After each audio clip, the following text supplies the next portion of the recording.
நாளிலே அநேக தேவ பிள்ளைகள் வந்து ஒரு காரியத்தை எதிர்பார்த்து கொண்டு இருக்கிறாங்க, ஒரு அற்புதத்தை எதிர்பார்த்து கொண்டு இருக்கிறாங்க, ஒரு அதிசயத்தை எதிர்பார்த்து கொண்டு இருக்கிறாங்க. தேவனுடைய வார்த்தை அது உண்மையானது, ஜீவன் உள்ளது, உயிர் உள்ளது, அது மாறாது. அவர் சொன்னபடி நடக்கும், நடக்காமல் போகாது. அவர் எந்த வார்த்தையை சொல்லி நம்மளை ஆசீர்வதிக்கிறாரோ அந்த வார்த்தையின்படி அவர் செய்வார். எத்தனையோ வாக்குத்தத்தங்களை கொடுத்துருக்கிறார், எத்தனையோ ஆசீர்வாதமான வார்த்தைகளை பேசியிருக்கிறாரு. ஆனால் மீகால ஒரு வசனம் இருக்கிறது, உன்னை அதிசயங்களை காண பண்ணுவேன் அப்படிங்கிறார். இன்றைக்கி நம்முடைய வாழ்க்கையில் அதிசயத்தை ஒவ்வொருத்தரும் ஒவ்வொரு குடும்பத்துக்கும், நம்முடைய பிள்ளைகளுக்கும், நம்முடைய எதிர்காலத்துக்கும் ஏதாவது ஒரு அதிசயம் நடக்காதா? வேலையில் ஒரு அதிசயம் நடக்காதா? படிப்பில் ஒரு அதிசயம் நடக்காதா? ஒரு வீட்டில் ஒரு அதிசயம் நடக்காதா? என் கணவன் வாழ்க்கையில் ஒரு அதிசயம் நடக்காதா? என் மனைவி வாழ்க்கையில் ஒரு அதிசயம் நடக்காதா? என் பிள்ளைய வாழ்க்கையில் ஒரு அதிசயம் நடக்காதா? நான் கைடு செய்கிற வேலையில் அதிசயம் நடக்காதா? நான் கைடு செய்கிற தொழிலில் ஒரு அதிசயம் நடக்காதா? அப்படின்னு சொல்லி இயங்குகிறவர்கள் இருக்கிறோம். அப்போ அதே போல் தான் இன்றைக்கி நம்முடைய வாழ்க்கையில் கர்த்தர் வந்து வரும் நாட்களிலே உங்கள் எல்லாருக்குமே ஒரு அதிசயமான ஒரு காரியத்தை செய்ய போகிறார். அல்லேலூயா, சத்தமாக சொல்லுங்கள். அல்லேலூயா சொல்லுங்கள். அதிசயமான காரியம் என்னுடைய வாழ்க்கையிலே நடக்கப் போகிறது. தாவீது வர வர விருத்தி அடைஞ்சார், நானும் விருத்தி அடைவேன். நல்லா தெரிஞ்சு கொள்ளுங்க.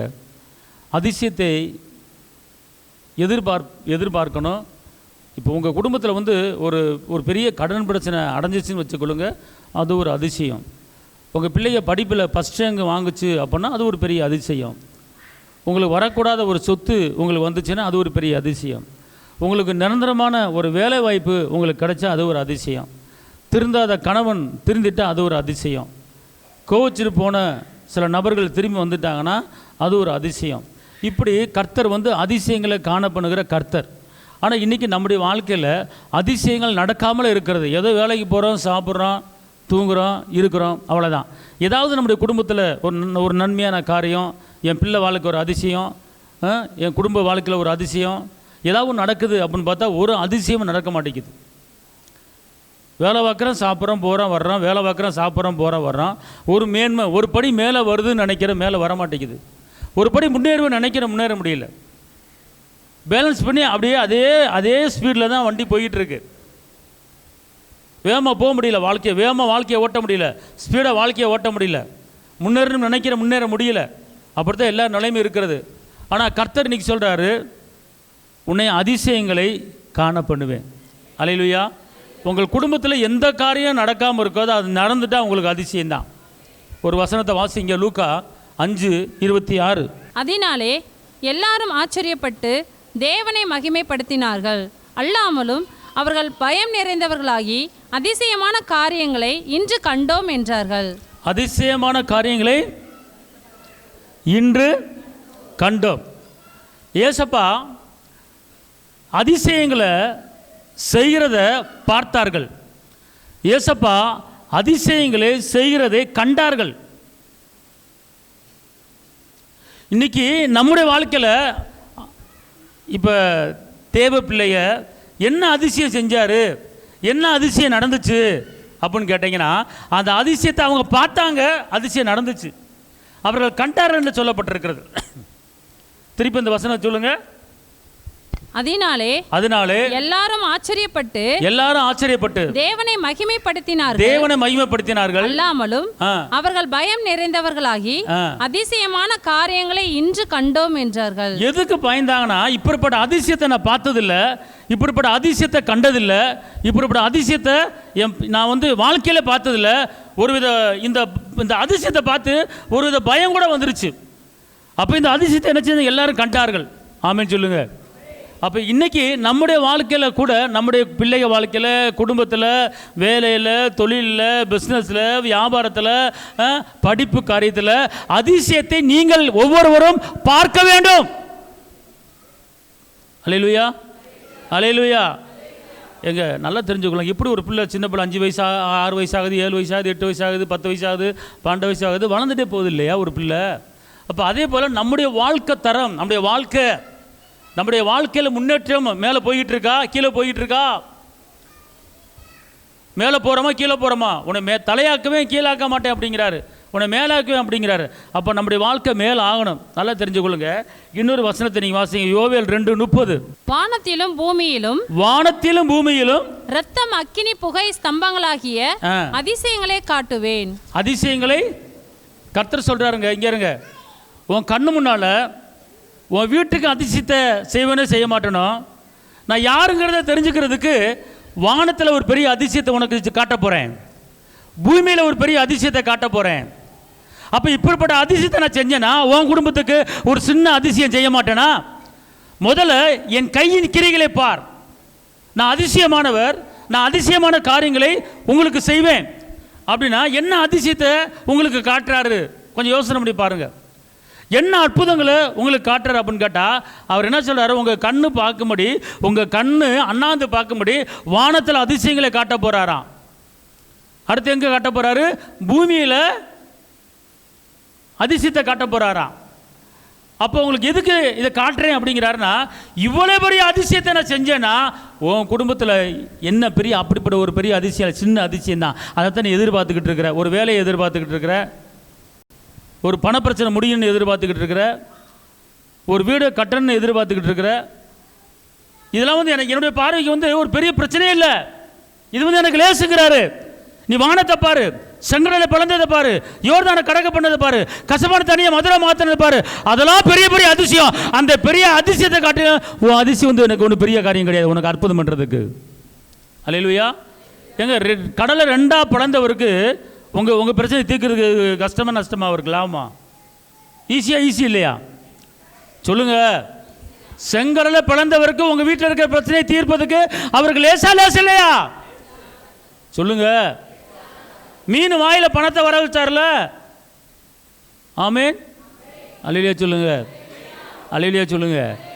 நீங்கள் அப்படிப்பட்ட காரியத்தை விசுவாசிங்க, நம்பணும். எத்தனை பேர் வந்து மீன் வாங்குறீங்க? மீன் வாங்குறீங்களா வாங்கலையா? கத்திரி சித்தமான ஒரு வயிறு மோதிர மீனுக்கு வயிற்றுக்குள்ளே இருந்தால் உங்களுக்கு என்ன ஆக போகுது? முழுங்காதா? எதுக்கு முழுங்குச்சு மீன்?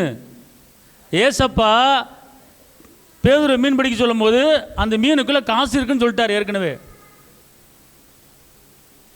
தூண்டிய போறாரு, விழுகுது மீன்.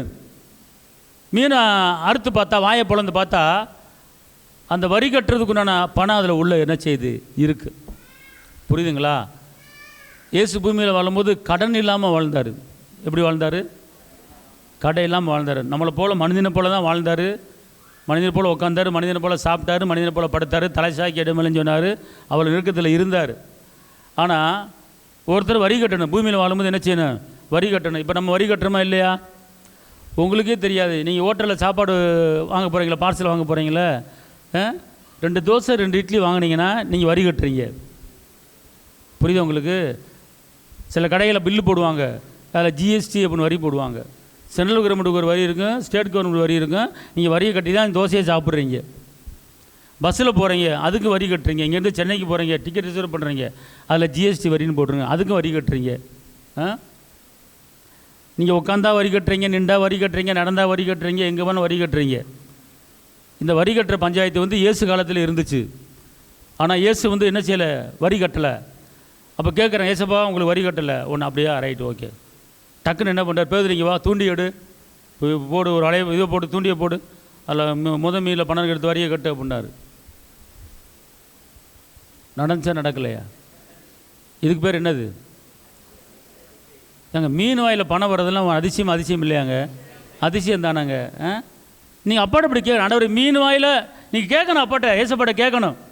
ஆண்டவர் நீங்கள் வரி கட்டுறதுக்கு மட்டும் மீன் வாயில் பணத்தை வர வச்சு வரி கட்டினீங்களா? எனக்கு இப்படி பிரச்சனை இருக்குது, எனக்கு இப்படிப்பட்ட அதிசயத்தை எனக்கு செய்யுங்க அப்படின்னு சொல்லி ஏசப்பட்ட நீங்கள் என்ன செய்யணும்? கேட்கணும். மீகா 7:15, நீ எகிப்து தேசத்திலிருந்து புறப்பட்ட நாளில் நடந்தது போலவே உன்னை அதிசயங்களை காண பண்ணுவேன். ஆமென். நல்லா கவனிங்க. எகிப்திலிருந்து இஸ்ரவேல் மக்கள் புறப்பட்டு வர்றாங்க. 10 லட்சம் மக்கள் புறப்பட்டு வர்றாங்க. சரியா? ஆனால் புறப்பட்டு வர்றாங்க, 40 வருஷம் நடக்கிறாங்க. ஆனால் அவர்களுக்கு அனுதினமும் அதிசயமோ அற்புதமோ நடந்துச்சு. எப்படின்னு கேட்டிங்கன்னா, டெய்லி விதைக்காமல், அறுவடையை பார்க்காமல், கடையில் அரிசி வாங்காமல், காய்கறி வாங்காமல், சமைக்காமல் 40 வருஷம் சாப்பாடு வருது. சாப்பாடு எங்கேருந்து வருது அப்படின்னு கேட்டால், பரலோகத்தில் தேவ தூதர்கள் சாப்பிடுகிற அந்த சாப்பாடை பூமிக்கு அனுப்புகிறார். அந்த தேவ தூதர்கள் சாப்பாடுகிற சாப்பாடு தேனிலட்ட பணியாரம் போல அது இருக்கும். சுவைக்க சுவைக்க சாப்பிட வேண்டும் என்று தூண்டும். அப்படிப்பட்ட பெஸ்டான ஒரு உணவை கர்த்தர் கொடுத்தாரு. மாத்திரமல்ல, அவர்கள் நடந்து வரும்போது எத்தனை நாளைக்கு இந்த காடையை, எத்தனை நாளைக்கு இந்த மண்ணாவை சாப்பிட்றது, எனக்கு இறைச்சி உணவு வேண்டும் என்று கேட்டபோது காடையில் மலை போல குவி வச்சார். மலை போல, காடைனா 1 2 இல்லை, ஒரு பெரிய மலை எப்படி இருக்குது, அந்த மலை போல காடைகள் பொத்து பொத்துன்னு வந்து விழுந்துச்சு. அந்த காடை மேலே ஏறித்தான் அந்த காடையை பிடிக்க வேண்டியதாக இருக்குது. நோஞ்சானும் எலும்பும் அப்படிப்பட்ட காடையில் கொலு கொலுண்டு நல்லா சத பிடிப்பான உள்ள காடைகளை உழ வச்சார். அதை சாப்பிட்டு மூக்கு பிடிக்கி சாப்பிட்டாங்கன்னு வேதம் சொல்லுது. இது ஒரு அதிசயம், இது ஒரு அற்புதம், இது ஒரு அதிசயம், அற்புதம். அல்லேலூயா. அப்போ நான் எப்படி அப்படி கூட்டி வந்தோன்னா அதே போல் உனக்கு செய்வேன். அப்போ நான் என்ன அர்த்தம் அப்படின்னு கேட்டிங்கன்னா, இப்படிலாம் செஞ்சீங்களா ஆண்டவர், எல்லாம் சொல்லுங்கள், இப்படிலாம் செஞ்சீங்களா ஆண்டவர், ஆண்டவரை காடைகளை வர வச்சிங்களே, மண்ணவை வர வச்சிங்களே, அது அவங்க இடத்துல வந்து விழுந்துச்சுல, அதே போல் எனக்கு என் இடத்துல வந்து விழுகணும், என் தேவைகள் சந்திக்கப்பட என் இடத்துல வந்து விழுகணும். காடை விழுந்துச்சா, மண்ணா இருக்கிற இடத்துக்கு வந்துச்சா, அதே போல உங்க வீட்டுக்குள்ள இருக்கிற இடத்துல உங்க தேவைகள் சந்திக்கப்படும்படியாக கர்த்தர் அதிசயங்களை வர நாட்கள்ல பண்ண போறாரு. இது நடக்க போகுது. ஆமா ஆமா சொல்லு, ஆமென் சொல்லு. அல்லேலூயா அல்லேலூயா சொல்லுங்க. அதிசயங்களை காணப்படுகிற கர்த்தர் என்னோடு இருக்கிறார். நல்லா கவனிங்க. சரி, அப்படின்னா ஏன் அதிசயம் நடக்கலை, ஏன் அற்புதம் நடக்கலை அப்படின்னு கேட்டிங்கன்னா, அதுக்கும் காரணம் இருக்குது. நம்ம ரட்சிக்கப்பட்டிருக்கலாம், பாவங்கள் மன்னிக்கப்பட்டிருக்கலாம், ஆனால் அதிசயம் நடக்காமல் இருக்கிறதுக்கு காரணம் இருக்குது. வாசிங்க எரேமியா 32:17. கர்த்தராகிய ஆண்டவரே, இதோ தேவரீர் உம்முடைய மகா பலத்தினாலும் நீட்டப்பட்ட உம்முடைய புயத்தினாலும் வானத்தையும் பூமியும் உண்டாக்கினீர். உம்மாலே செய்யக்கூடாத அதிசயமான காரியம் ஒன்றுமில்லை. நீங்கள் வந்து அவரை நல்லா வந்து எப்படிப்பட்டவர் என்பதை நீங்கள் வந்து நல்லா மைண்டு கொண்டு வந்துருங்க. நீங்களாம் அந்த பூமிக்குரிய காரியத்தை தான் நம்ம பார்த்துக்கிட்டு இருக்கோம். பூமிக்குரிய காரியம் சும்மா நண்டு கொஞ்சம் தொப்பும் தொப்புறான், 1 லட்சம் 2 லட்சம் 3 லட்சம் இப்படி தான் பார்த்துக்கிட்டு இருக்கோம். அவர் யார் என்பதை தெரிஞ்சிங்கன்னா உங்களுக்கு அதிசயம் நடந்துடும். இந்த வசனம் வானத்தையும் பூமியும் உண்டாக்கி உம்மாலே செய்யக்கூடாத, உம்மாலே செய்யக்கூடாத, அதாவது அவர் அகராதியில் முடியாது, கிடைக்காது, வராது, தரமாட்டேன் அப்படின்னு அவர் அகராதியில் கிடையாது. அவர் உனக்கு அதிசயமான காரியங்களை தான் செய்வேன் அப்படிங்கிறார். புரியுதுங்களா? அப்படின்னா அதிசயம் நம்ம வாழ்க்கையில் நடக்கணும். அப்படின்னா நடக்காமல் இருக்கிறதுக்கு ஒரு சில காரியங்கள், சில தடைகள் இருக்கலாம். நம்முடைய முன்னோருடைய சில காரியங்கள் வந்து நம்முடைய குடும்பத்தில் பிளட்டு மூலம் வருகிறனால தடை இருக்கலாம். அந்த தடையை நீக்கி போடாமல் நம்ம வந்து ஜெபிச்சுக்கிட்டே இருப்போம், அந்த தடையை நீக்கி போடாமல் பேசிக்கிட்டே இருப்போம். வாசிங்க அதே வசனத்தில் 32:18. 1000 தலைமுறைகளுக்கும் கிருபை செய்கிறவரும் பிதாக்களுடைய அக்கிரமத்தை அவர்களுடைய பின்னடியார் பிள்ளைகளின் மடியிலே சரி கட்டுகிறவரும் ஆகிய சேனைகளின் கர்த்தர் என்னும் நாமமுள்ள மகத்துவமும் வல்லமையும் உள்ள தேவனே. அல்லேலூயா. ஒரு காரியத்தை நல்லா தெரிஞ்சுக்கொள்ளுங்க, நல்லா கவனிங்க. இப்போ இந்த பிரச்சனையிலேருந்து ஒரு விடுதலையாக போகிறீங்க, இந்த பிரச்சனை விடுதலையாக போகிறீங்க. கல்யாணம் முடிச்சு கொடுத்து பிள்ளை சரியான முறையில் வாழ்க்கை நடத்தலை, கல்யாணம் முடிச்சு கொடுத்து வந்த மருமகன் சரியில்லை, போகிற இடத்துல பிள்ளை கஷ்டப்பட்டுக்கிட்டு இருக்கு. இப்போ சில பிராபலங்கள் இருந்துக்கலாம். ஆனால் இதுக்கு மாற்று வழி என்ன அப்படின்னு நீங்கள் கவனிக்கணும். முதல்ல என்ன செய்யணும், கவனிக்கணும். இன்னொரு வசனம் புலம்பல் 5:7-8. எங்கள் பிதாக்கள் பாவம் செய்து மாண்டு போனார்கள், மாண்டு போனா செத்து போயிட்டாங்க. நாங்கள் அவர்களுடைய அக்கிரமங்களை சுமக்கிறோம், நாங்கள் அவருடைய அக்கிரமத்தை சுமக்கிறோம். இங்கே கவனிங்க. ஒருத்தன் கொலை பண்ணானா, அந்த கொலை பண்ண ஆள் ஜெயிலுக்கு போவானா, இல்லை அவன் பிள்ளை வந்து ஜெயிலுக்கு போவானா? கொலை பண்ண ஆள் தான் ஜெயிலுக்கு போவான். ஆனால் ஆவிக்குரிய வட்டாரம் என்ன தெரியுமா சொல்லுது? ஒரு தகப்பன், ஒரு தாத்தா, ஒரு முப்பாட்டன் ஒரு பாவம் செஞ்சு செத்து போயிடுவாங்கன்னு வச்சுக்கொள்ளுங்க. அவனுடைய இரத்த பலியை யார்கிட்ட கேட்பாருன்னு கேட்டால், யார்கிட்ட கேட்பார்? பிள்ளைகள்கிட்ட கேட்பார். இன்றைக்கி வந்து தாய் தகப்பன் நல்லா இருப்பார், ஆனால் பிள்ளையை கஷ்டப்பட்டுக்கிட்டு இருக்குங்க. அப்போ இதுக்கு என்ன காரணம் அப்படின்னு கேட்டால், தாய் தகப்பன் பாவம் செஞ்சு அடுத்தவருடைய பணத்தை அபகரித்து பாவம் செஞ்சு ஒரு வீடு வாங்கி ஒரு சொத்தை வாங்கி நகையை வாங்கி பிள்ளைகளுக்கு கொடுத்துருக்கலாம். ஆனால் அந்த வைத்தறிச்சலில் வந்த அந்த பாவங்கள், வைத்தறிச்சலில் வந்த அந்த பணங்கள் அது பிள்ளைகளுக்கு சாமாயிரும். அப்போ அந்த கடனை யார் முடிக்கணும் அப்படின்னு கேட்டால், அது பிள்ளைங்க மடியில் வந்து கேட்பேன் அப்படிங்கிறார். அதனால்தான் வேதம் சொல்லுகிறது, எங்கள் பிதாக்கள் பாவம் செஞ்சு மாண்டு போயிட்டாங்க, அந்த பாவத்தை நாங்கள் சுமக்கிறோன்னு சொல்லி புலம்பல் சொல்லப்பட்டிருக்கிறது. அப்படின்னா இதில் என்ன அர்த்தம் அப்படின்னு கேட்டிங்கன்னா, பிள்ளைகள் எந்த பாவம் பண்ணலை, பிள்ளைகள் எந்த தவறும் பண்ணலை. ஆனால் முன்னோர்கள், நம்முடைய தாத்தாக்கள், நம்முடைய அப்பாமார்கள் சில பாவங்களை செஞ்சுட்டு போகிறனால அந்த பாவத்தினுடைய விளைவு பிள்ளைங்க மடியில் வருது.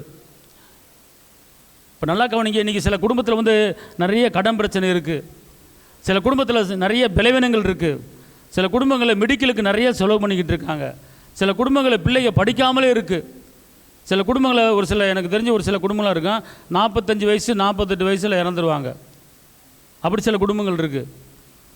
ஒரு சில குடும்பங்களில் பிள்ளைங்க ஸ்கூலுக்கு போவாங்க, பாதியில் நின்றுவாங்க. அப்படி சில குடும்பங்கள் இருக்கிறது. ஒரு சில குடும்பங்களில் ஒரு வித பலவீனம் எல்லாத்துக்கும் இருக்கும். அப்படி சில குடும்பங்கள் இருக்கிறது. இதெல்லாம் முன்னோருடைய சாபங்கள் பாவங்கள் இருக்கிறது.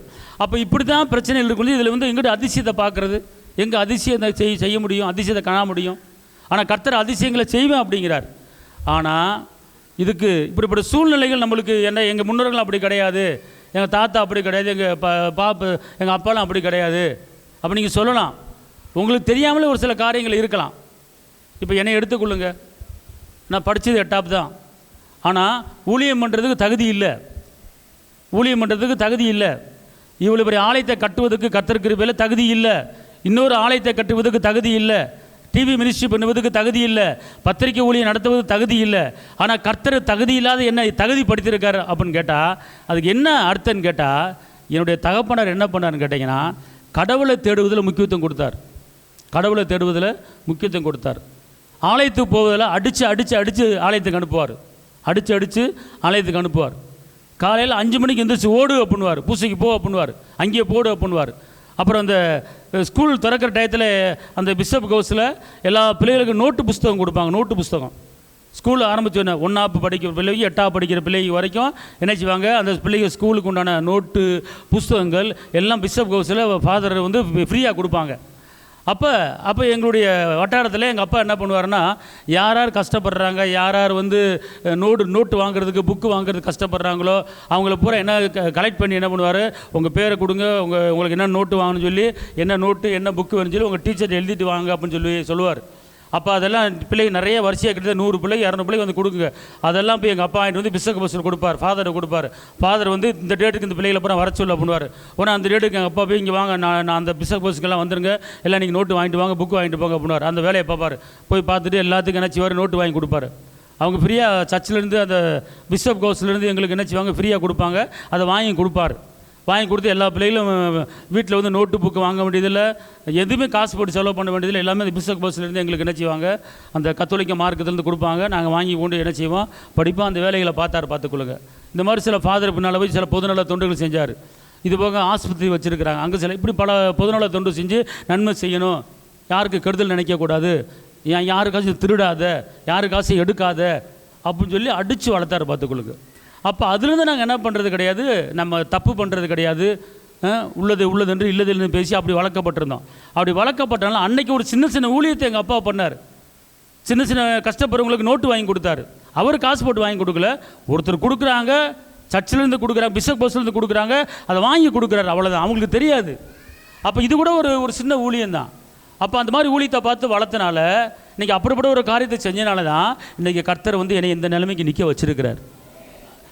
இது பெற்றோர்கள் செய்த அந்த ஆசீர்வாதம் பிள்ளைகளுக்கு வருது, பார்த்துக்கொள்ளுங்க. அதனால் இங்கே உட்காந்துருக்கிற பெற்றோர்களே, உங்கள் வாழ்க்கையில் யாருக்கு தீமை செய்யாதீங்க, யாருக்கு தீமைக்கு உடந்தே ஆயிடாதீங்க, யார் பேரிலும் குற்றப்படுத்தாதீங்க, யார் பேரிலும் குறை சொல்லாதீங்க, யார் வாழ்க்கையில் நீங்கள் தேவையில்லாத விஷயத்தை பேசாதீங்க, தலையிடாதீங்க. முடிஞ்சால் நன்மை செய்யுங்க, இல்லைன்னா கம்முன்னு இருந்துருங்க. அவன் அதை செஞ்சாவே இதை செஞ்சால் நான் பார்த்தேன், நான் கொண்டேன், இந்த மாதிரி விஷயத்தை யாரும் என்ன செய்யக்கூடாது, பேசக்கூடாது. ஏன்னு கேட்டால், முன்னோர்கள் செய்த பாவம் பிள்ளைங்க மேலே விழுகும். இன்றைக்கி உங்கள் பிள்ளைங்க நல்லா இருக்கணும்னா நன்மை செய்யுங்க, நன்மை செய்யுங்க. அற்புதமான வார்த்தைகளை பேசுங்க, அதிசயமான வார்த்தைகளை பேசுங்க. மனுஷர் பேசி வீணான வார்த்தைகளுக்கு கணக்கு ஒப்பிக்க வேண்டியிருக்கிறது. நீங்கள் உங்கள் பிள்ளைக்கு வீடு வாங்கி வைக்கிறீங்களோ, இடம் வாங்கி கொடுக்குறீங்களோ, நகை நட்டு சேர்க்குறீங்களோ, ரெண்டாவது நீங்கள் நகை சேர்க்கட்டும் பரவாயில்ல, வீடு வாங்கினா பரவாயில்ல, இடம் வாங்கலாம் பரவாயில்ல, பிள்ளைகளுக்கு அற்புதங்களையும் நன்மைகளையும் சேர்த்து வைங்க. அது உங்கள் பிள்ளைகளை வாழ வைக்கும். அது உங்கள் பிள்ளைகளை வாழ வைக்கும். ஐயோ என் பிள்ளைக்கு வீடு வாங்கி தரேன், என் பிள்ளைக்கு நகை வாங்கி தரேன் அப்படின்னு சொல்லிட்டு நீங்கள் ஒன்றும் வருத்தப்பட வேண்டாம். நீங்கள் உங்கள் பிள்ளைகளை ஒழுக்கமாக வளர்த்து பாருங்கள். உங்கள் பிள்ளைகளை நன்மையாக வளர்த்து பாருங்கள். தீமை செய்யாமல் பிள்ளைகளை வளர்த்து பாருங்கள். தவறான வழிக்கு போகாமல் உங்கள் பிள்ளைகளை வளர்த்து பாருங்கள். அது உங்கள் பிள்ளைங்க வரும் நாட்களில் உங்கள் கண்ணு முன்னால் உங்கள் பிள்ளைங்க மலை மேலே இருக்கிற பட்டணங்களை வாழ்ந்துருக்கும். அதுதான் உங்கள் பிள்ளைகளுக்கு செய்ய வேண்டிய ஒரு கடமை. அதுதான் பிள்ளைகளுக்கு செய்ய வேண்டிய ஒரு சொத்து. ஐயோ என் பிள்ளைங்க நகை இல்லையே, கவலைப்படாத. உங்கள் பிள்ளை ஒழுக்கமாக இருக்கா, சந்தோஷப்படுங்க. ஐயோ என் பிள்ளைக்கு வீடு இல்லையே, கவலைப்படாதீங்க. கர்த்தர் வீட்டை கட்டி கொடுப்பாரு. உன் பிள்ளையை அற்புதமாக எந்த பாவம் செய்யாமல், எந்த அநியாயம் செய்யாமல், யார் வாழ்க்கையிலும் தலையிடாமல், அது உண்டு வேலை உண்டு கர்த்தர் உண்டு இருந்தா அது உன் பிள்ளை என்ன செய்யும்? அதான் சொத்து. அதான் என்னது? சொத்து. உங்கள் பிள்ளைய போகிறதுல கஷ்டப்படாதுங்க. அதான் தாய் தேப்பையும் செய்ய வேண்டிய. நல்லா தெரிஞ்சுக்கொள்ளுங்க. இன்னைக்கு ஒரு தாய் தேப்பையும் பாவம் பண்ணி, அநியாயம் பண்ணி, அட்டுழியம் பண்ணி பிள்ளைக்கு சொத்து சேர்த்தா உங்கள் பிள்ளைங்க கஷ்டப்படும். ஜாக்கிரதை. கர்த்தர் சம்பாதிக்கிறதுக்கு பலனை கொடுத்துருக்கிறாரு. அடுத்த மனம் நம்மளுக்கு தேவையில்லை. ஈசாக்கு விதவிதத்து 100 மடங்கு அறுவடையை பார்த்தாரு. அந்த ஆசீர்வாதம் உங்களுக்கு இருக்கு. யாக்கோபு கையும் கோலுமா விரும்பியா போனாரு, 2 பரிவர்த்தனை வந்தாரு, அந்த ஆசீர்வாதம் உங்களுக்கு இருக்கு. ஆபிரகாம் பரதேசி அலைஞ்சாரு, அவர் ஆஸ்தி பூமி தாங்கல, அந்த ஆசீர்வாதம் உங்களுக்கு இருக்கு. அடுத்த மனம் நம்மளுக்கு தேவையில்லை.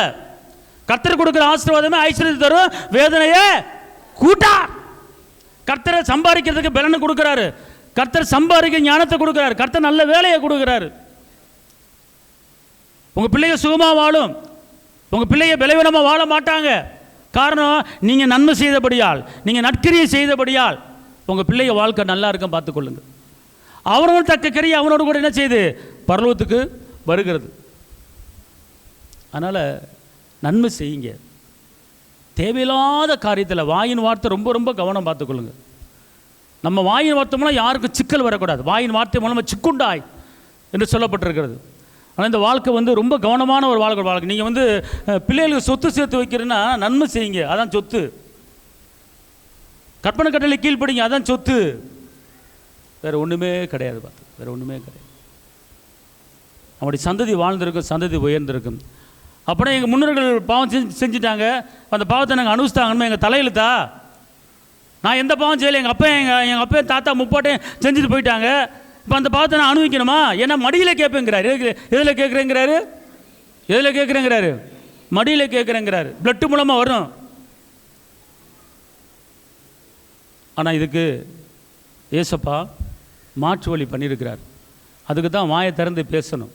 என்னன்னு கேட்டிங்கன்னா, ரோமர் வசனம் இருக்கிறது 11 நினைக்கிறேன். ரட்சிப்பு உண்டாக வாயினாலே நீதி உண்டாக இருதயத்திலே விசுவாசிக்கப்படும். ரட்சிப்பு உண்டாக வாயினாலே அறிக்கை பண்ணப்படும். ரட்சிப்பு உண்டாக எல்லாம் சொல்லுங்க. ரட்சிப்பு உண்டாக வாயினாலே அறிக்கை சொல்லுங்க பாப்போம். இன்னொருக்கா. ரட்சிப்புனா மீட்பு, ரட்சிப்புனா விடுதலை. ஓகே. அப்போ அந்த மீட்பையும் அந்த விடுதலை பெறுவதற்கு நீங்கள் என்ன செய்யணும்? வாயினால் அறிக்கை பண்ணணும். இப்போ முன்னோருடைய சாபத்தையும் பாவத்தையும் போக்குவதுக்கு என்ன செய்யணும்? அல்லேலூயா சொல்லுங்க. அதனால் முன்னோர்கள் பாவத்தை நம்ம சுமக்கணும் அப்படி கிடையாது, அது வேறவங்க. ஏன்னா நமக்கா இயேசு ரத்தத்தை சிந்தி பாவத்தையும் சாபத்தையும் முடிச்சிட்டாரு. அதனால் முன்னோர்கள் செய்த பாவம் நமக்கும் நம்முடைய பிள்ளைகளுக்கும் வர முடியாது. ஆமென்.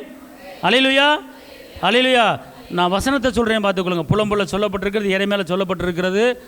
அவர்கள் பாவத்தை அவங்க மடியில் கேட்பேன் அப்படிங்கிறார். ஆனால் இயேசு இந்த சாபத்தையும் இந்த பாவத்தையும் சிலுவையில் செஞ்சு முடிச்சிட்டார். எப்படி முடிச்சாருன்னா கலாத்தியர் 3:13 முடிச்சிட்டாரு. ரைட்டா? இப்போ நான் சொல்கிறது எல்லாரும் வாயை திறந்து பேசுங்க. வாயை திறந்து பேசுங்க. இன்றைக்கி அதை முடிச்சு விட்ருவோம். ஆமென். அல்லேலூயா. சத்தமாக அல்லேலூயா, உற்சாகமாக அல்லேலூயா, வெற்றியோடு அல்லேலூயா, விடுதலையோடு அல்லேலூயா, அல்லேலூயா. இப்போ சொல்லுங்க, இயேசுவே நன்றி உள்ளத்தோடு துதிக்கிறேன், ஸ்தோத்திரிக்கிறேன். என் ஆவி, என் ஆத்துமா, என் சரீரத்தை உம்மிடத்தில் அர்ப்பணிக்கிறேன். இந்த நேரத்தில் தகப்பனே அதிசயம் நடக்கக்கூடாதபடி அற்புதம் நடக்கக்கூடாதபடி என்னுடைய வாழ்க்கையில், என் குடும்பத்தில் முன்னேற முடியாமல், மிச்சம் எடுக்க முடியாமல், களஞ்சியத்தில் சேர்க்க முடியாமல் ஒரு தடை பல வருடங்களாக என் வாழ்க்கையில், என் குடும்பத்தில் இருந்து வருகிறது. ஆண்டவரே, ஏசப்பா, இயேசுவே, நீ செய்வதெல்லாம் வாய்க்கும் சொன்னீங்க. அநேக ஜாதிகளுக்கு கடன் கொடுப்பாய் சொன்னீங்க. ஆனால் நான் கடன் வாங்க வேண்டிய நிலைமையில் இருக்கிறேன். இது என்ன சோதனை? இது என்ன வேதனை? இது என்ன சாபக்கட்டு? தகப்பனே, எங்கள் முன்னோர்கள் அடுத்தவர்கள் பணத்தை வாங்கி வச்சுட்டு கொடுக்காமல் இருந்திருக்கலாம். ஆனால் அந்த சாபத்தையும் பாவத்தையும் என் மடியில் கேட்கும்படியாக ஒரு சூழ்நிலை இருக்கிறது. ஆனால் இந்த சாபத்தை கூட நீங்க எனக்காக சிலுவையில் செஞ்சு முடிச்சிட்டீங்க. அதனால எங்க முன்னோர்கள், எங்கள் முப்பாட்டன்கள் எந்த கர்மத்தை செஞ்சு தொலைச்சாங்களோ, எந்த பாவத்தை செஞ்சு தொலைச்சாங்களோ எனக்கு தெரியாது, எனக்கு தெரியாது. ஆனா உமக்கு தெரியும். தகப்பனே, அவனுடைய இரத்த பலி, அவனுடைய இரத்த பலி என் மடிக்கு வந்திருக்கு. ஆனால் அந்த சாபத்தை கூட நீங்க சிலுவையில் முடிச்சிட்டீங்க. இதை நான் அறியாமல் இருந்தேன். இந்த நாளிலிருந்து எங்கள் முன்னோர்கள் செய்த பாவம், எங்கள் முன்னோர்கள் செய்த அக்கிரமம், எங்கள் முன்னோர்கள் செய்த அநியாயங்கள் எதுவும் என் வாழ்க்கையில, என் பிள்ளைகள் வாழ்க்கையில வரக்கூடாது, வரக்கூடாது. அதை இயேசுவுடைய இரத்தத்தால சபிக்கிறேன், சபிக்கிறேன், சபிக்கிறேன். முன்னோருடைய சாபத்தை, முன்னோருடைய பாவத்தை இயேசுவின் நாமத்தில் சபிக்கிறேன். இங்கே உட்கார்ந்து இருக்கிற எல்லாரும் வாயை திறக்கணும். வாயை திறக்காமல் இருக்கிறவங்களுக்கு அந்த சாபம் போகாது. சொல்லிவிட்டேன், சீரியஸாக சொல்கிறேன். உங்கள் வாழ்க்கையில் அதிசயம் நடக்க போகுது. அந்த அதிசயம் நடக்காத அளவுக்கு அந்த முன்னோருடைய அந்த கட்டு இருந்துக்கிட்டு இருக்கு. அந்த கட்டு அந்த அந்த பணப்பிரச்சனையை தீர்க்க முடியாத அளவுக்கு ஒன்று போக ஒன்று வாங்க, ஒன்று போக ஒன்று வாங்க, ஒன்று தீர ஒன்று இப்படி வந்துக்கிட்டே இருக்கு. ஆனால் கர்த்தர் ஜீவனை கொடுத்துருக்கிறாரு. ஒரு விருத்தி உண்டாக மாட்டேங்குது, உயர்வு உண்டாக மாட்டேங்குது. அப்படின்னா அதிலிருந்து முதல் விடுதலை பெற்றுக் கொள்ள வேண்டும், அதிலிருந்து மீட்பை பெற்றுக் கொள்ள வேண்டும். அதான் சொல்லப்பட்டிருக்கு, நீ ரட்சிப்பு உண்டாக வாயினால் என்ன செய்ய அறிக்கை பண்ணு. அப்படின்னா ரட்சிப்புன்னு என்ன? விடுதலை. ரட்சிப்புன்னு என்ன? மீட்பு. அப்ப அந்த ரட்சிப்பு உனக்கு மீட்பு வேணுமா, விடுதலை பண்ணுமா, வாயை திறந்து பேசு அப்படிங்கிறாரு. யாருக்கோ சொல்றேன்னு சொல்லிட்டு உட்காந்துட்டு இருக்க கூடாது. நீங்க வாழணும், உங்க குடும்பம் வாழணும், உங்க பிள்ளை வாழணும், நீங்க நல்லா இருக்கணும், நீங்க எழும்பணும், நீங்க பிரகாசிக்கணும், நீங்க கொளுத்த கன்றுகள் போல வளரணும். அந்த வாக்குத்தத்தம் உங்க வாழ்க்கையில் நிறைவேறணும். அதை நிறைவேற விடாம அந்த பிசாசு கட்டை வச்சு கட்டிக்கிட்டு இருக்கான். அதிலிருந்து இன்னைக்கு கழுத்துல கட்டுக்களை அவிழ்த்து விடு, தூசியை உதறி விட்டு எழுதுரு. இன்னைக்கு கர்த்தர் ஒரு பெரிய காரியத்தை இன்னைக்கு உங்களுக்கு செய்ய போறாரு. உங்க கடன் பிரச்சனை மாறப்போகுது, பொருளாதாரம் மாறப்போகுது, எல்லாம் நெருக்கம் மாறப்போகுது. கர்த்தர் உங்க துக்கத்தை சந்தோஷமா மாற்ற போறாரு. ஆமென். அல்லேலூயா, அல்லேலூயா. இன்னைக்கு வந்து சின்ன பிள்ளைக்கு வந்து ஒரு பலவீன தாக்குதல் வருது. ஏன்? பரம்பரையிலிருந்து வருகிற ஆவி உங்களுக்கு தெரியாது. பாவம், ஒரு பாவத்தை அறியாத பிள்ளையை கஷ்டப்படுதுங்க பலவீனத்தில். ஏன்? இங்கே இருங்க, ரத்தம் பேசும். ரத்தம் என்ன செய்யும்? பேசும். ஆபேல் ரத்தம் பேசுனதை பார்க்கலாம். ஆபேல் ரத்தம் பேசுதா? இங்கே பூமியில் ரத்தம் சிந்துறான், ரத்தம் சிந்துறான். அப்படி ஆபேல் வெட்டினது யாரு? காயின் என்ன பண்ணுறாரு? ஆபேல கூட பிறந்த தம்பியை வெட்டுறாரு. ரத்தம் அப்படியே சொட சொட சொட கீழே விழுகுது. ஆனால் அந்த ரத்தத்தில் உயிர் இருக்கு. ரத்தத்தில் என்ன இருக்கு? அந்த உயிராகிய அந்த உயிர் நேராக பரலோகத்துக்கு போய் ரத்தம் கத்துது. அங்கே போய் பரலோகத்தில் பிதாட்ட போய் கத்துதுங்க. ஆபேல் ரத்தம் கத்துது, என்னை வெட்டில, என்னை காப்பாத்துங்க, வெட்டிட்டாங்க, காப்பாத்திட்டங்க. இரத்த பலி. ஆனால் வேதம் சொல்லுகிறது, ஆபேலின் ரத்தம் பேசினதை பார்க்கலாம், இயேசுவின் ரத்தம் நமக்காக பரிந்து பேசுகிற அந்த ரத்தம். நான் ஒரு ரகசியம் சொல்லித்தரேன். ஒரு காரியத்தை நீங்கள் ஏசப்பாடு கேட்டுக்கிட்டே இருக்கீங்க அப்படின்னா அது வராமல் இருந்துச்சு வச்சுக்கொள்ளுங்க, ஏதோ ஒரு தடை இருக்குன்னு அர்த்தம். அப்போ அதுக்கு மாற்று வழி என்னன்னு கேட்டால், ஆபேலின் ரத்தம் பேசினதை பார்க்கலாம், இயேசு எனக்காக இரத்த சிந்தி என் பாவத்தையும் என் அக்கிரமத்தையும் என் சாபத்தையும் முன்னோர்கள் சாபத்தையும் உடச்சி எரிஞ்சிட்டாரு. கலாத்தியர் 3:13 படி. அதனால் எந்த சாபமும் என்னை தொடர முடியாது அப்படின்னு பேசிட்டீங்க, வாயில் சொல்லிட்டீங்கன்னு வச்சுக்கொள்ளுங்க. உங்கள் பிள்ளைகளுக்கு பலவீன தாக்குதல் வராது, நிரந்தர கடன் பிரச்சனை, பொருளாதார தடை வராது, மாற்றம் உண்டாயிரும். காரியம் மாறுதலாக என்ன செஞ்சிடும்? முடிஞ்சிடும். ஆமென். அல்லேலூயா, அல்லேலூயா, அல்லேலூயா. ஏன்னா பழைய ஏற்பாடு பரிசுத்தவான்களை காட்டிலும் புதிய ஏற்பாடு பரிசுத்தவான்கள் கிருபை பெற்றவர்கள். காரணம், இயேசப்பா ரத்தத்தை சிந்திருக்கிறார். அல்லேலூயா. சொல்லுவீங்களா? சொல்லுவீங்களா? சில குடும்பத்தில் பொம்பளை பிள்ளையை கட்டி கொடுப்பாங்க, கொஞ்ச நாளைக்கு வச்சுருப்பான், வீட்டில் விட்டுட்டு போயிடுவான். அப்படி நிறைய குடும்பங்கள் இருக்குது. நான் பார்த்துருக்கேன், நான் பார்த்துக்கிட்டு இருக்கேன். நான் நிறைய குடும்பங்கள் பெண் பிள்ளைகள் கஷ்டப்பட்டு கொண்டு இருக்கிறாங்க. கருத்தை சுற்றி வளைச்சி விசாரித்து பார்த்தா எங்கள் தாத்தா இப்படி தான் இருந்தார், எங்கள் அப்பா இப்படி தான் இருந்தார் சொல்லுவாங்க. நிறைய இடத்துல கேட்டிருக்கிறேன். ஒருத்தருக்கு ஒரு பலவீனம் இருக்கும், ஒருத்தர் கேன்சர் இருக்கும். அப்போ அந்த கேன்சர் இருக்கவங்க சொல்கிறாங்க எங்கள் அப்பாவுக்கு இருந்துச்சு அப்படின்னாங்க, அப்புறம் எங்கள் தாத்தாவுக்கு இருந்துச்சு அப்படின்றாங்க, அப்புறம் முப்பாட்டனுக்கு இருந்துச்சு அப்படிங்கிறாங்க.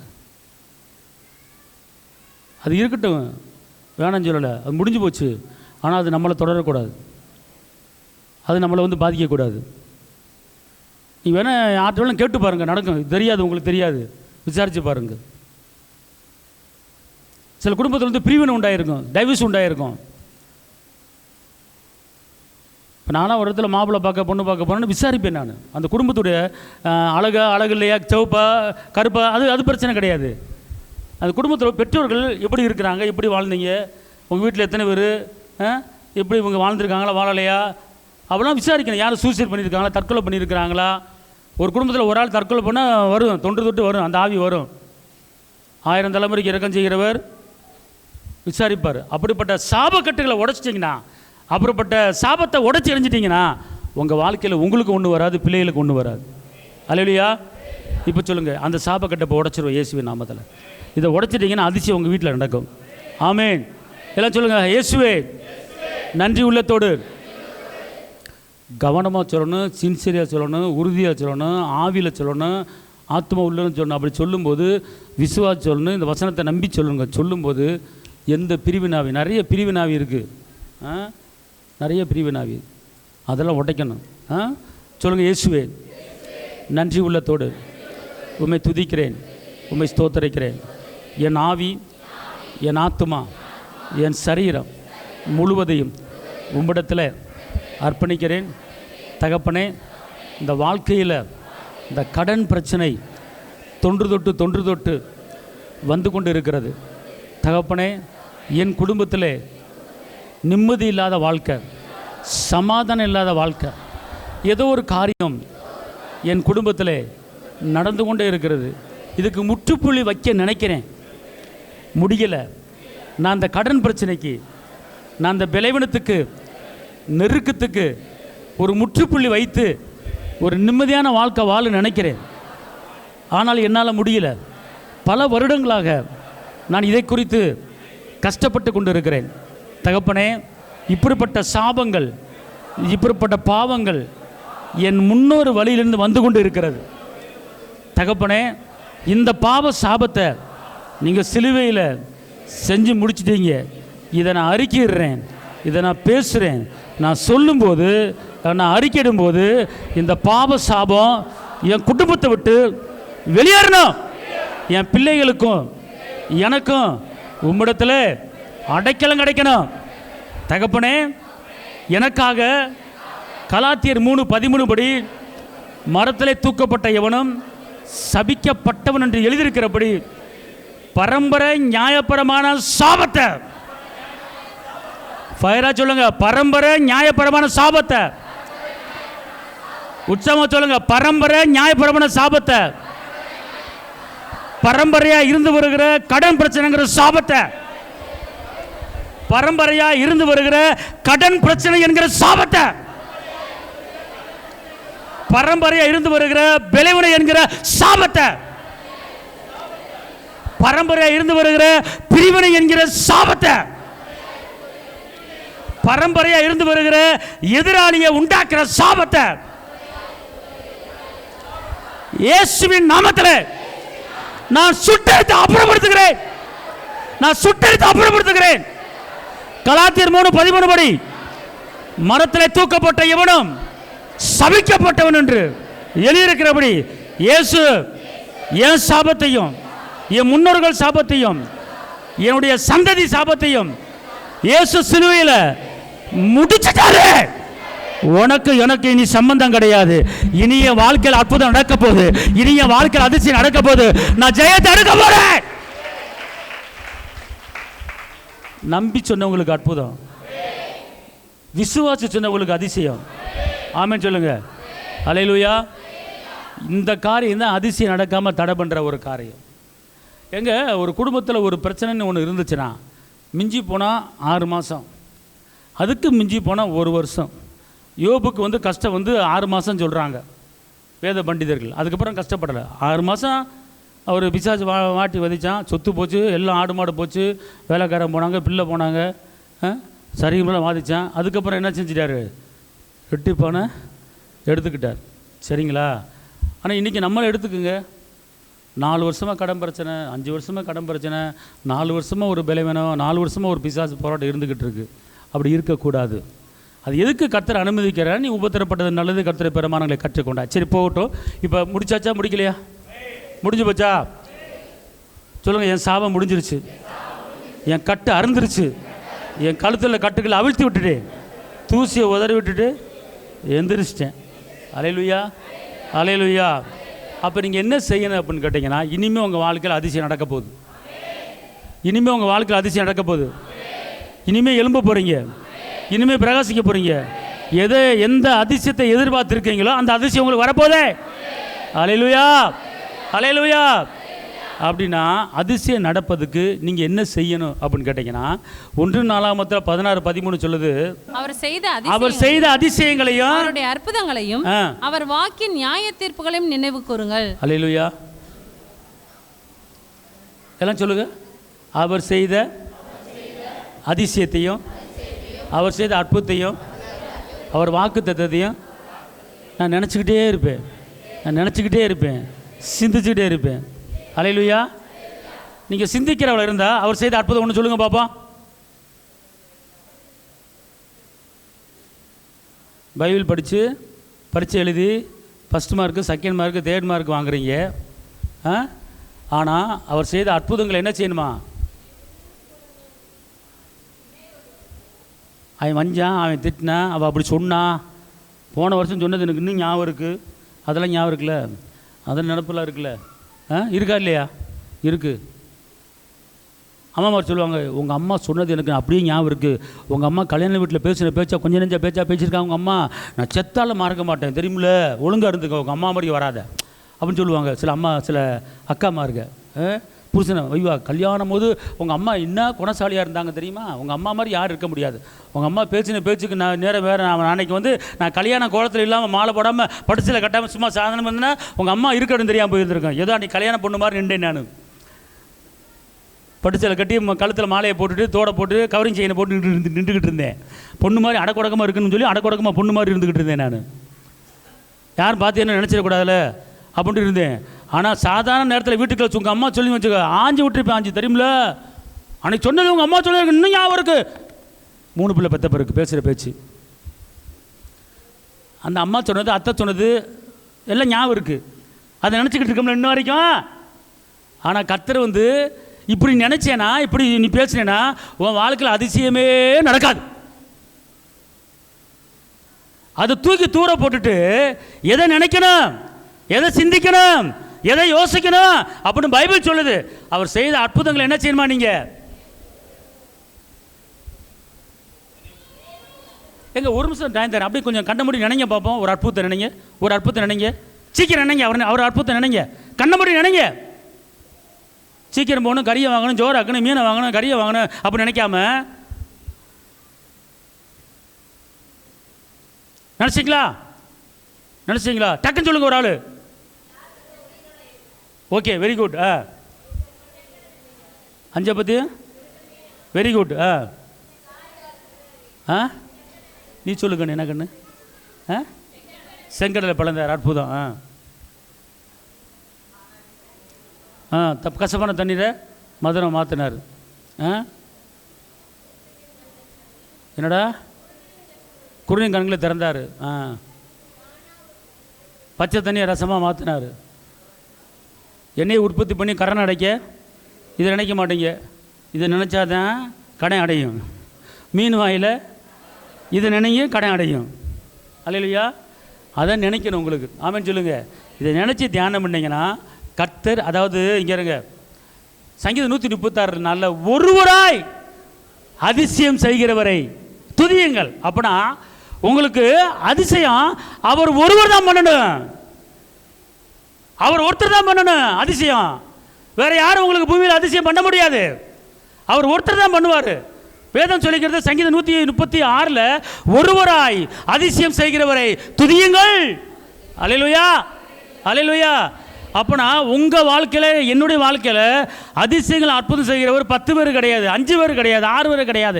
என் தகப்பன் ஒருவர் இயேசு மட்டும்தான் அதிசயங்களை பண்ண முடியும். ஆமென், அல்லேலூயா. 5:2 மணி பருகு பண்ணது இயேசு ஒருத்தர் தான்.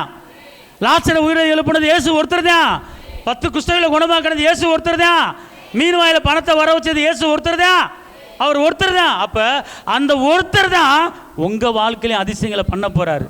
அப்போ அதிசயங்கள் செய்கிறவர் நம் நடுவில் இருக்கிறார். அற்புதங்கள் செய்கிறவர். இப்போ வாசிங்க சங்கீதம் 111:4. அவர் தம்முடைய அதிசயமான செய்கைகளை நினைவு கூறும்படி செய்தார். எப்படி நினைவு கூறும்படி? இப்போ நல்லா தெரிஞ்சுக்கொள்ளுங்க. இங்கே இருங்க, உங்கள் ஆத்மாவை பிளந்து பார்த்தா, உங்கள் மூளையை பிளந்து பார்த்தா, வந்தவன் போனவன் சண்டவன் இருந்தவன் அது வரல இது வரல, அந்த கடைக்காரன் இந்த கடைக்காரன், அவனுக்கு கொடுக்கணும் இவனுக்கு கொடுக்கணும், அவனை பார்க்கணும் இவனை பார்க்கணும், என்னாச்சும் இப்படி தான் உள்ளே இருக்கும். அதெல்லாம் எடுத்து போட்டுட்டு அவருடைய அதிசயத்தை உள்ளே கொண்டு வந்து என்ன செய்யுங்க, தியானித்து அதிசயத்தை பேசி பாருங்க. என்ன சொல்லப்பட்டிருக்கு? அதிசயத்தை என்ன செய்யணும்? நினைவு கூறணும். யோவேல் 2:26. சீக்கிரம். நீங்கள் சம்பூர்ணமாக சாப்பிட்டு திருப்தி அடைந்து, நீங்கள் சம்பூர்ணமாக சாப்பிட்டு திருப்தி அடைந்து உங்களை அதிசயமாய் நடத்தி வந்த உங்கள் தேவனாகிய கர்த்தருடைய நாமத்தை துதிப்பீர்கள். அல்லேலூயா. அப்புறம் என் ஜனங்கள் ஒருபோதும் வெட்கப்பட்டு போவதில்லை. அப்ப நல்லா கவனிங்க. எதுக்கு துதிக்கணுமா? இங்க இருங்க, துதிக்கிறதுக்கு ஒரு காரியம் இருக்கு. நம்மளை சம்பூர்ணமாக வச்சதுக்கு துதிக்கணும், அதிசயம் நடப்பதுக்கு துதிக்கணும். இன்னொரு வசனத்தை வாசிங்க, புலம்பல்ல 3:40-41. நாம் நம்முடைய வழிகளை சோதித்து ஆராய்ந்து, நாம் நம்முடைய வழிகளை சோதித்து ஆராய்ந்து கர்த்தரிடத்தில் திரும்ப கடவோம். இங்க இருங்க, என்னைய கொஞ்சம் நிமிர்ந்து பாருங்க. நம்முடைய வழியை என்ன செய்யணுமா? சோதித்து ஆராய்ந்து. இப்போ ஒவ்வொருத்தருக்கும் ஒரு வழி இருக்குது. உங்கள் உள்ளத்தில் இருக்கிற காரியம் பக்கத்தில் உட்காந்துற ஆளுக்கு தெரியுமா? நீங்கள் என்ன நினச்சிக்கிட்டு இருக்கீங்கன்னு பக்கத்தில் இருக்கிற ஆளுக்கு தெரியுமா? அல்லேலூயா. அம்மாவுக்கு தெரியாமல் மகன் நினைக்கும், மகளுக்கு தெரியாமல் அம்மா நினைக்கும். நினைப்பாங்க, நினைக்க மாட்டாங்களா? ஹலோ, நினைப்பாங்க, நினைக்க மாட்டாங்களா? அப்போ நீங்கள் என்ன செய்யணும்னு கேட்டீங்கன்னா, இந்த வசனம் என்ன சொல்லுதுன்னா, உங்கள் வழிகளை சோதித்து ஆராய்ந்து கர்த்தரிடத்தில் திரும்ப கடவோம். எல்லாம் சொல்லுங்க. நான் என் வழியை சோதித்து அறிந்து, என்கிட்ட என்ன தவறு இருக்கு, என்கிட்ட என்ன குற்றம் இருக்கு, அதை சோதித்து நான் அறிந்து மன்னிப்பு கேட்டு நான் கர்த்தரிடத்தில் திரும்ப போகிறேன். திரும்பிட்டு அடுத்து இன்னொரு வசனம் சொல்லுது என்ன செய்யணும்னு. 41. நாம் நம்முடைய கைகளோடு கூட, நாம் நம்முடைய கைகளோடு கூட நம்முடைய இருதயத்தையும் பரலோகத்தில் இருக்கிற தேவனிடத்திற்கு ஏறெடுக்க கடவோம். இப்போ எப்படி செய்யணுமா? இங்கே இருங்க, முக்கியமான வசனம், கடைசி வசனம், முக்கியமான வசனம். அதிசயம் நடப்பதுக்கு என்ன செய்யணும் கேட்டால், உங்கள் கையையும் மேலே தூக்கணுமா. அப்புறம் எதை மேலே தூக்கணும் போட்டிருக்கு? திருப்பி படிங்க பார்ப்போம். நாம் நம்முடைய கைகளோடும் கூட, எல்லாம் சொல்லுங்க, நாம் நம்முடைய கைகளோடு கூட என்னுடைய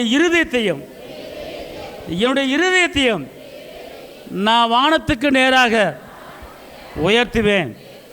இதுக்கு என்ன அர்த்தம் அப்படின்னு கேட்டிங்கன்னா, சில பேர் கையில் உயர்த்தி ஆராதிப்பாங்க, கர்த்தர் பார்க்குறாரு. ஆனால் இறுதி என்ன செய்யுதுன்னா மேலே போகாது.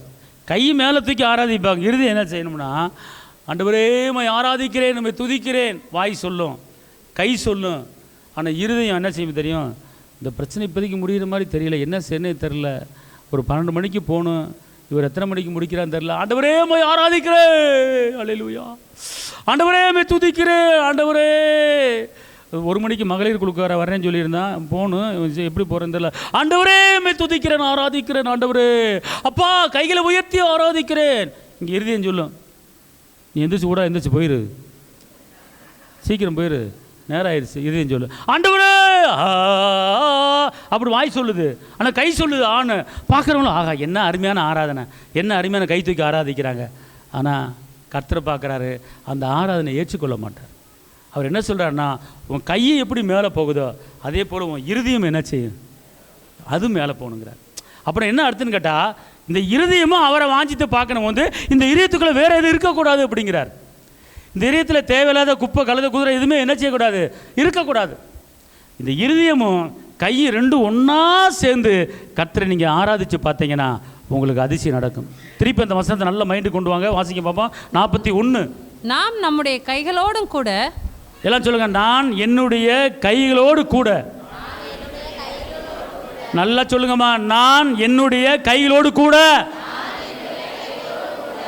நான் என்னுடைய கைகளோடு கூட என்னுடைய இருதயத்தையும் பரலோகத்துக்கு நேராக நான் ஏறெடுக்கிறேன். அல்லேலூயா. இப்படி கையும் இறுதி ரெண்டும் ஒன்று சேர்ந்து பரலோகத்தினர் கையை ஏறெடுத்தீங்கன்னா அடுத்து ஒரு குறிப்பிட்ட நேரத்தில் உங்களுக்கு ஒரு அதிசயத்தை கர்த்தர் செய்வார், கண்டிப்பாக நடக்கும். அப்போ என்ன அர்த்தம்னு கேட்டிங்கன்னா, அந்த இதயத்துக்குள்ள வந்து கர்த்தரை ஆராதிக்கும் போது, நான் அதுதான் சொல்ல வரேன், கர்த்தரை ஆராதிக்கும் போது நீங்கள் எதிர்த்து வெளியே போகிறீங்க தெரியுமா? அப்போ எதை நினச்சி வெளியே போகிறீங்க? ஏதோ ஒரு ஃபோன் கால் வந்திருக்கு வெளியே போவீங்க, ஒரு மெசேஜ் வந்திருக்கு வெளியே போவீங்க. அப்போ ஆராதிக்கும் நேரத்தில் வெளியே போகும்போது அந்த இருதயம் என்ன செய்யலை, அவர் என்ன செய்யலை, ஆராதிக்கலை. அப்புறம் எனக்கு அற்புதம் நடக்கல, ஜெபத்துக்கு பதில் வரலைன்னா ஏன் எப்படி பதில் வருங்கிறேன் நான், ஏன் பதில் வரலங்கிறேன்? காரணம் இதுதான், வேறு ஒன்றுமே கிடையாது. கர்த்தர் சொல்கிறாரு, உன் கையை மேலே தூக்கு, உன் இதயத்தை மேலே தூக்கு, நான் உனக்கு அதிசயங்களை காண பண்ணுவேன் அப்படிங்கிறார். ஆமென் சொல்லுங்க. அல்லேலூயா. நீங்கள் வீட்டில் உட்காந்து ஜெபிச்சாலும், வீட்டில் உட்காந்து ஆராதிச்சாலும், நீங்கள் சர்ச்சில் உட்காந்து ஆராதிச்சாலும், வீட்டில் உட்காந்து ஆராய்ச்சாலும், 2 கையை தூக்கி நல்ல வீட்டுக்குள்ள சகோதரிமார்கள் நல்ல வீட்டுக்குள்ள கதவை பூட்டிக்கிட்டு நீங்கள் ஒண்டி காட்டியாக இருந்து சாதிக்க பிறந்தவர்கள் என்பதை புரிஞ்சுக்கோங்க. நீங்கள் சகோதரிமார்கள் சாதிக்க பிறந்தவங்க, சகோதரிமார்கள் ஆள பிறந்தவர்கள். உங்களுக்கு ஒரு வீரம் வேணுமா? நீதிமொழிகள் 31 படித்து விட்டு பாருங்கள். நீங்களாம் அதாவது தொழில் பண்ணுறதுக்கு நீங்கள் பெரிய ஆளாக ஆயிடுவீங்க. நீதிமொழிகள் 31 போட்டிருக்கு, சோதவான பெண்களாக இருக்கக்கூடாது, யாரும் சாதவான பெண்களாக இருக்கக்கூடாது, சாதிக்க பிறந்த பெண்களாக இருக்கணும். அவள் தொழில் பண்ணுறவளாக இருக்கான். நீ பைபிளில் போட்டிருக்கு, ஆண் வந்து தொழில் பண்ணான்னு போடல, பைபிளில் போட்டிருக்கு. அது கொஞ்சம் எடுமா. நீதிமொழிகள் 31 பெண்ணு வந்து என்ன விசாரிக்கிறான்னு இருக்கு, வாசிமா. அவள் வியாபார கப்பலை போல் இருக்கிறாள். அவள் வியாபார கப்பலை போல் இருக்கிறாள். தூரத்திலிருந்து தன் ஆகாரத்தை கொண்டு வருகிறாள். இருட்டோட எழுந்து ஞாயிற்றுக்கிழமை அதுமா 7 மணிக்கு எந்திரிக்கிறாள் இருக்கியா? ஞாயிற்றுக்கிழமை அதுமா 8 மணிக்கு எந்திரிக்கிறாள் இருக்கு. 8 மணிக்கு எந்திரிச்சு பல்ல வளர்க்குற ஆள் இருக்கு. ஞாயிற்றுக்கிழமை கேட்டா நான் விசுவாசி, துதிக்கிறேன், ஜெபிக்கிறேன். கர்த்தர் என்ன சொல்றாரு? ஒரு பெண்ணு எப்படி இருக்குன்னு கேட்டா, இருட்டோட என்ன செய்வாளா? எழுந்து.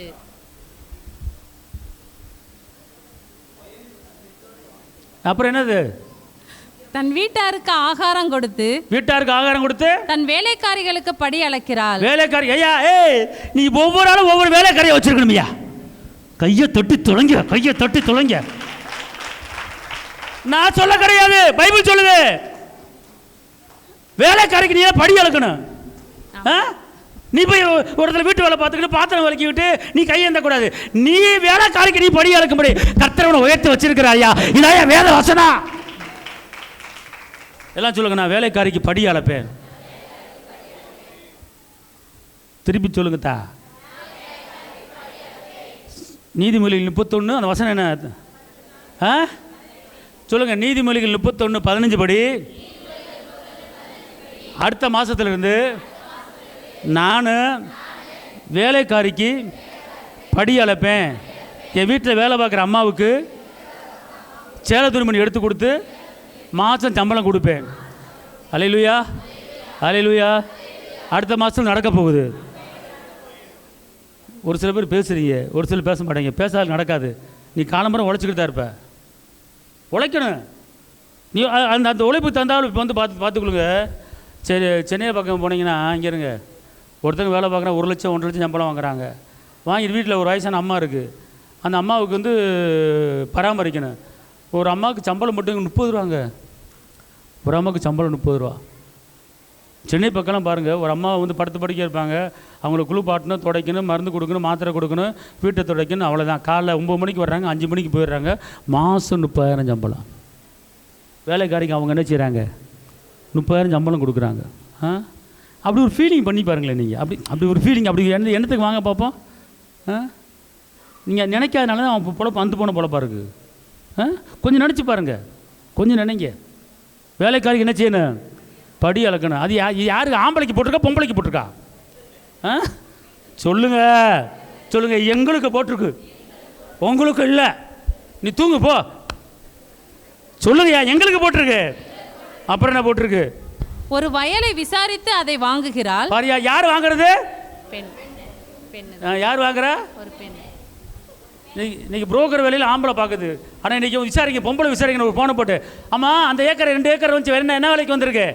அது வேணாம், இந்த இந்த இந்த இந்த வயலை விட்டு அந்த ஒரு 8 ஏக்கர் சொன்னானே, அது என்ன வேலை கேட்டு வீட்டுக்கு ஒரு அட்வான்ஸ் போடுற, வா கிளம்பி வா, அந்த 8 ஏக்கரை பேசி முடிச்சுட்டு வாயா. சும்மா போட்டு இது பண்ணிக்கிட்டு இருக்கக்கூடாது. ஒரு அட்வான்ஸ் 1 லட்சத்தை போடுறேன், அந்த 8 ஏக்கரை பேசி முடிச்சுட்டு வா. என் வீட்டுக்கார வந்து நான் காரில் வந்து நான் அந்த இடத்த வந்து பார்க்குறேன், சரியா? சீக்கிரம் வா. தட்டாகையா, வீட்டுக்கார அம்மாவை விசாரிக்கணும். எங்கள் வீட்டுக்கார அம்மா எங்கே அந்த வந்து போய் புஷ்ஷுன்னு கிடக்குங்க. விசாரிக்கணும். அப்படியே அந்த வசனத்தில் கையை வச்சு, இந்த வசனத்தைப்படி எனக்கு நடப்பதாக, இந்த வசனத்தைப்படி எனக்கு நடப்பதாக. நான் வயக்காடை வாங்கிறதுக்கு, அட்வான்ஸ் போடுறதுக்கு ஆயத்தமாயிட்டேன். ஃபோனை போட்டு 2 ஏக்கர் வாங்க போகிறேன். அதில் வந்து மக்காச்சோளத்தை போட போகிறேன். மக்காச்சோளத்தை போட்டு சிரமம் இல்லாமல் அறுக்க போகிறேன். ஏன்னா மக்காச்சோளத்தை சொல்கிறேன்னு பார்க்குறீங்களா? அப்படி கிடையாது. மக்காச்சோளத்துக்கு அதிகமாக வந்து பக்குவம் பார்க்க வேண்டியதில்லை, தண்ணி பாய்ச்ச வேண்டியதில்லை. ஏதோ ஒரு வாட்டி தண்ணி பாய்ச்சினா போதும், அது பாடு வந்துடும் டல்லுன்னு மேலே. அது பாடு மக்காச்சோளத்தை அறுத்து வித்துற வேண்டியதான், 3 மணி சேர்த்து வித்துற வேண்டியதான். முடிஞ்சு போச்சு. திருப்பி சொல்லுங்கள். நான் வயக்காடை விசாரிச்சு இப்போதைக்கு ஒரு 3 ஏக்கரை